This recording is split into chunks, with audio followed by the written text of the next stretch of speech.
A ver, todo estalló por un solo evento en Venezuela, pero ese evento desató un tenso juego de ajedrez geopolítico entre Estados Unidos, México y Cuba. Estamos, la verdad, frente a una crisis con implicaciones gigantescas para todo el hemisferio. Así que vamos a desglosar exactamente cómo es que se llegó a este punto. Todo comenzó, de hecho, con este ultimátum del presidente de Estados Unidos. Una sola publicación en redes sociales fue suficiente para encender una verdadera tormenta geopolítica. Y ojo, que no fue solo una declaración, fue la primera jugada en una campaña de máxima presión que puso a varias naciones, literalmente, entre la espada y la pared. Es que esta crisis no salió de la nada. Fue una operación de Estados Unidos en Venezuela la que hizo caer la primera ficha de dominó. A partir de ahí, se desencadenó una reacción en cadena que, bueno, reconfiguró por completo el mapa energético y político de toda la región. Entonces, ¿cómo es que las cosas escalaron tan rápido? Para entenderlo bien, es fundamental retroceder un poco y ver la secuencia de eventos que, en muy poco tiempo, encendieron la mecha de todo esto. El momento clave, el detonante de todo, fue la captura de Maduro el 3 de enero. Eso cortó de raíz el principal sustento energético de Cuba.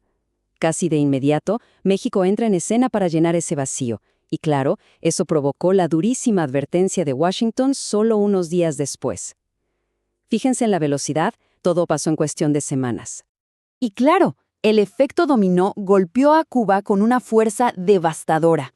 Sin su principal proveedor de petróleo, la isla se quedó, de un día para otro, prácticamente a la deriva.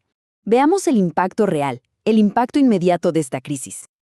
Con el colapso de Venezuela, México se convirtió de la noche a la mañana en el salvavidas de Cuba, suministrando casi la mitad de su petróleo.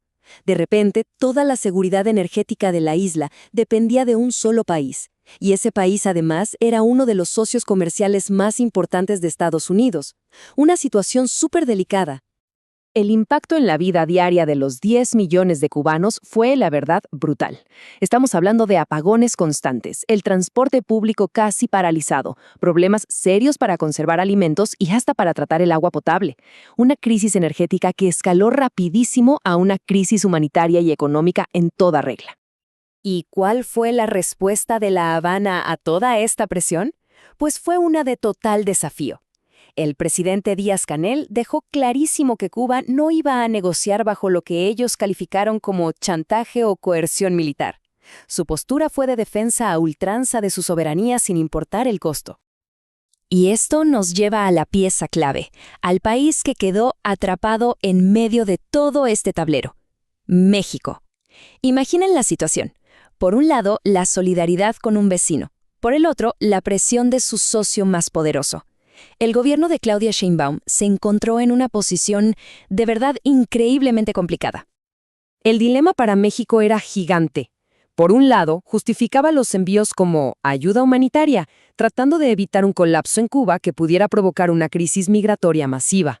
Pero por el otro lado, tenía la presión directa de Washington, que amenazaba con afectar las negociaciones del TEMEC, que son cruciales para su economía. Un acto de equilibrio diplomático, pero sobre una cuerda muy, muy floja. Y para que nos hagamos una idea de la magnitud del compromiso mexicano, no estamos hablando de poco dinero. El valor de ese petróleo enviado fue de unos $400 millones en solo 9 meses, una cifra que demuestra hasta qué punto México estaba dispuesto a arriesgarse para mantener la estabilidad en la isla. Y la presión de Washington no fue nada sutil, ¿eh? Incluyó una llamada directa de presidente a presidenta, advertencias públicas de legisladores y quizás lo más inquietante de todo, vigilancia militar. La presencia de drones de largo alcance sobrevolando las rutas de los barcos petroleros fue una señal clarísima de que Estados Unidos estaba observando cada movimiento. Pero bueno, a ver, ¿por qué esta postura tan agresiva de Washington? No se trata solo del petróleo, evidentemente. Vamos a explorar la estrategia de alto riesgo que hay detrás. ¿Cuál es el objetivo final de todo esto? Aquí está la clave de toda la estrategia estadounidense. Para ellos, la crisis en Cuba no era un problema, sino más bien una oportunidad. Washington vio una ocasión única para usar la presión económica como una palanca y forzar un cambio político en la isla sin tener que recurrir a una intervención militar directa. Ahora, Ojo, que dentro del propio gobierno estadounidense había un debate intenso. Por un lado, tenías al ala más dura, con figuras como Marco Rubio, que abogaban por una acción mucho más agresiva, incluso un bloqueo total para forzar el colapso del régimen.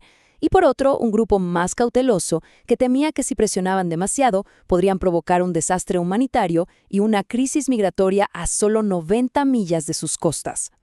Y para entender esta mentalidad, hay que desempolvar un concepto muy antiguo, la doctrina Monroe. Es una política de casi 200 años que el gobierno actual ha revitalizado, digamos, para justificar una estrategia de dominio en el hemisferio, buscando limitar al máximo cualquier influencia externa en la región. Con la presión en su punto más alto, con todas las piezas en tensión, el tablero de juego estaba a punto de cambiar drásticamente. La situación estaba llegando a un punto de quiebre y finalmente se rompió. Y entonces, ¡pum!, salta la noticia de último momento. La presión funcionó. Los informes confirmaron que Pemex, la petrolera estatal mexicana, había cancelado el siguiente cargamento a Cuba. Este fue un punto de inflexión decisivo y, sin duda, una consecuencia directa de la estrategia de Washington. La reacción en Estados Unidos fue inmediata. Figuras que defendían una línea dura, como la congresista María Elvira Salazar, lo celebraron como una gran victoria política. Para ellos, era una señal clara de que su estrategia para forzar un cambio de régimen en Cuba estaba, finalmente, dando frutos. Y todo esto nos deja con la pregunta central, la que todavía está en el aire. La táctica de máxima presión ha logrado su objetivo a corto plazo, cortar el salvavidas de Cuba. Pero, ¿cuál será el resultado final? ¿Será esto el catalizador para una transición política en la isla? ¿O será el detonante de un colapso humanitario con consecuencias que nadie puede predecir para la región? El juego, desde luego, todavía no ha terminado.